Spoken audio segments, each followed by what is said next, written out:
Okay, so let's come back to patients like me. Now, let's have a think. My doctor, for example, has many, many years of education. He has many, many years of experience, and he sees many thousands of patients throughout his career. And he brings all of that to the surgery every time I show up there. Now, on the other hand, I have, through patients like me, the pooled knowledge and experience of other patients who are just like me, suffering the same complaints and illnesses and side effects and whatever. And so the more patients like me share and pool their knowledge, the more intelligent patients like me will become. So, here's the question. When do patients like me equal the intelligence of my doctor?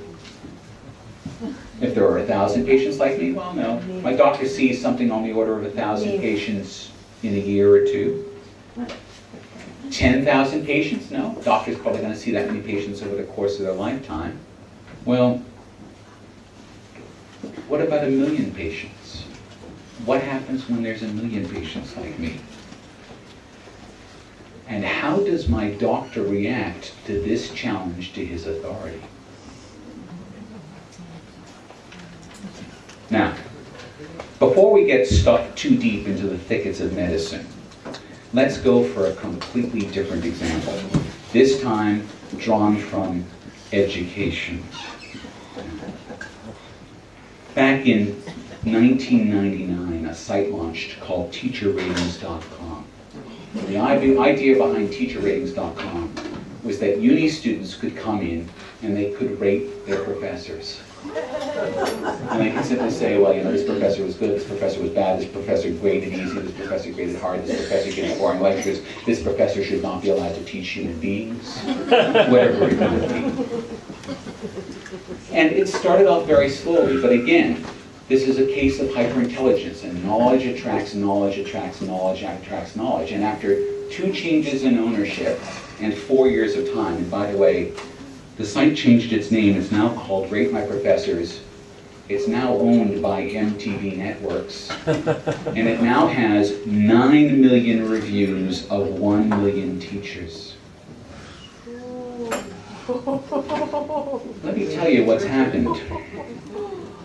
No longer can a university, this is mostly in America, somewhat in the UK, not at all in Australia. No longer can a university pass off a teacher who's an excellent researcher and a lousy lecturer, because the word's out. And students now check Rate My Professors before they sign up for classes in schools. And so no more can a school do what they've always done, which is disguise their bad teachers. Nor, for that matter, can they actually keep the good teachers, because someone who's got top ratings on Rate My Professors gets poached by another school.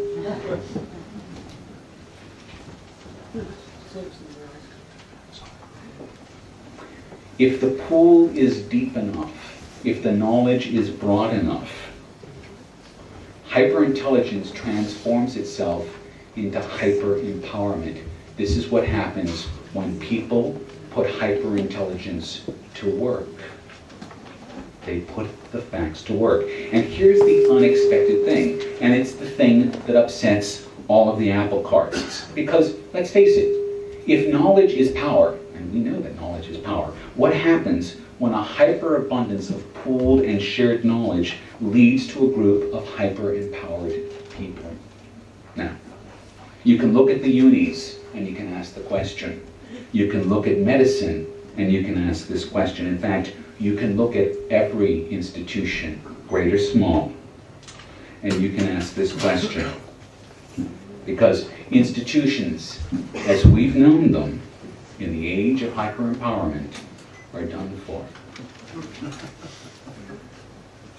Another example. In February this year,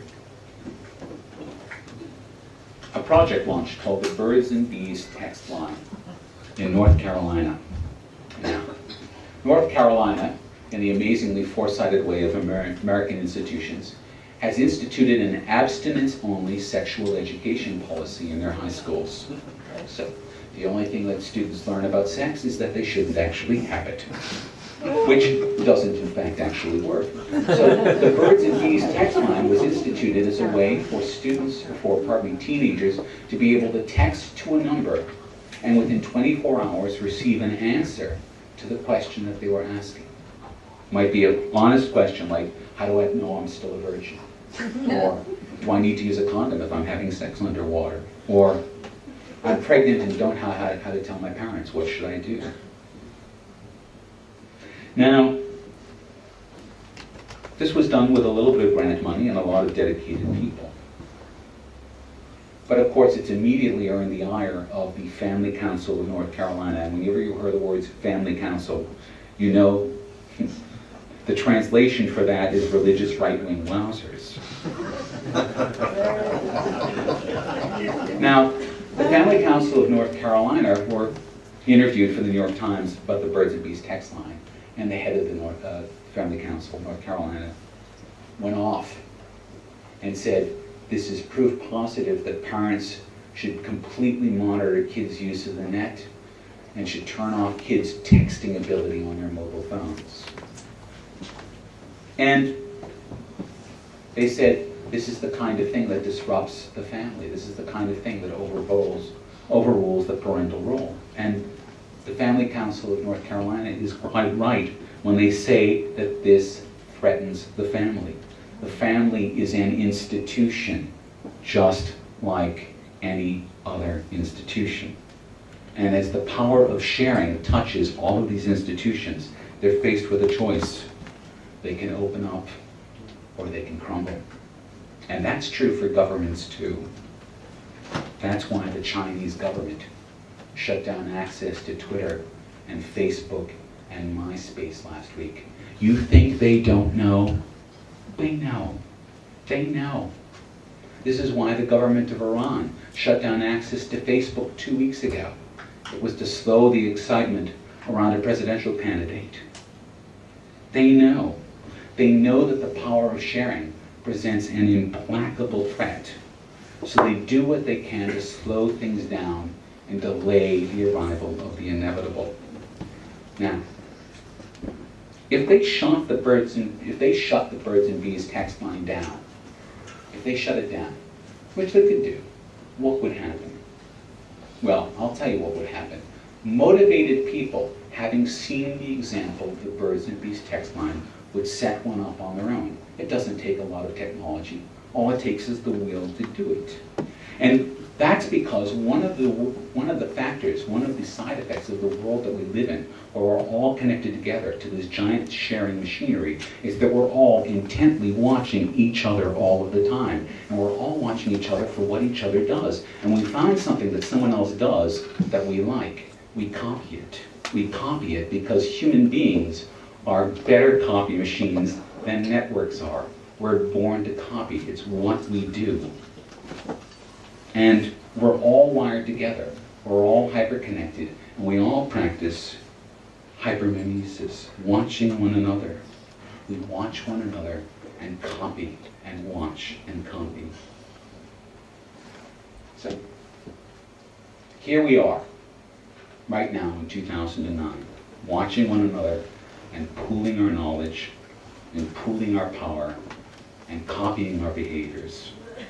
And in doing so, we become smarter and more empowered and more artful in our behaviors, which makes us smarter and more empowered and more artful in our behaviors, which makes us smarter and more empowered and more artful in our behaviors, and so on and on, with no clear end in sight.